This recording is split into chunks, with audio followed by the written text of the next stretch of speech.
Hi, நான் உங்கள் GV. நீங்கள் அடிக்கடி ஏடிஎம்மில் பணம் எடுப்பவரா? Balance check பண்ணுவரா? அல்லது உங்கள் பேங்க் ஏடிஎம்மை தவிர வேறு பேங்க் ஏடிஎம்மில் பணம் எடுப்பவராக இருந்தால் இந்த காணொளி உங்களுக்கு தான்.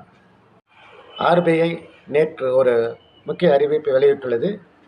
ஏடிஎம் சம்பந்தமான ஒரு முக்கிய அறிவிப்பு வெளியிட்டுள்ளது. நீங்கள் வைத்திருக்கும் பேங்க் ஏடிஎம்மில் நீங்கள் ஒரு குறிப்பிட்ட அளவு தான் ஒரு மாதத்திற்கு பணம் எடுக்க முடியும். குறிப்பிட்ட எண்ணிக்கைக்கு மேலே நீங்கள் பேங்க்கில் பணம் எடுக்கும் பொழுது உங்களுக்கு கட்டணங்கள் விதிக்கப்படும். இப்போதுள்ள கட்டணம் உங்களுடைய வங்கி ஏடிஎம்மிலேயே பணம் எடுப்பது 5 முறைக்கு மேல் நீங்கள் எடுத்தீர்கள் என்றால் 21 ரூபாய் விதிக்கப்படுகிறது.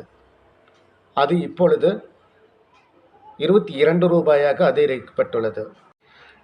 மேலும் நீங்கள் பேங்க் ஏடிஎம்மில் பேங்க் பேலன்ஸ் மற்றும் வேறு பிற வசதிகளை நீங்கள் பயன்படுத்தினால் இப்போது நீங்கள் செலுத்த வேண்டிய கட்டணம், அதாவது குறிப்பிட்ட எண்ணிக்கைக்கு மேல் நீங்கள் யூஸ் பண்ணினால் நீங்கள் இப்போது கட்ட வேண்டிய கட்டணம் 6 ரூபாய் ஆகியுள்ளது. அது ஆர்பிஐ நேற்று அறிவித்துள்ளபடி இனிமேல் 7 ரூபாயாக அதிகரித்துள்ளது. நீங்கள் வைத்திருக்கும் பேங்கின் ஏடிஎம் தவிர வேறு பேங்க் ஏடிஎம்மில் நீங்கள் பணம் எடுத்தால் அது குறிப்பிட்ட எண்ணிக்கைக்கு மேலே போகும் பொழுது இப்போது இருக்க கட்டணம் 17 ரூபாயாக உள்ளது. அது 19 ரூபாயாக உயர்த்தப்பட்டுள்ளது. ஆர்பிஐ நேற்றிலிருந்து இதை அறிவித்துள்ளது. நன்றி, வணக்கம். சப்ஸ்கிரைப் பண்ணுங்கள், லைக் பண்ணுங்கள், கமெண்ட் பண்ணுங்கள், ஷேர் பண்ணுங்கள். தேங்க்யூ.